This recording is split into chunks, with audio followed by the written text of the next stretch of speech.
učesnik Velikog rata iz Karbulova, umro je ranih 80. godina. Negde u isto vreme prestalo se i sa đurđevdanskim urankom.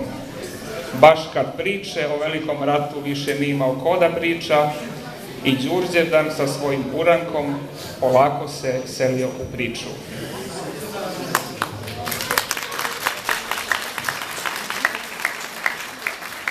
Dragi naši prijatelji, ovo je kraj zvaničnog dela našeg programa.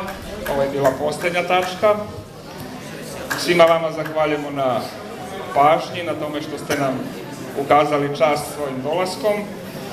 Na kraju još nekoliko bitnih informacija, da će konačni rezultati ocenjivanja susreta sela biti objavljeni na završnoj smotri koja se događa u sklopu majskih svečanosti u prvoj polovini maja meseca, naravno ove godine.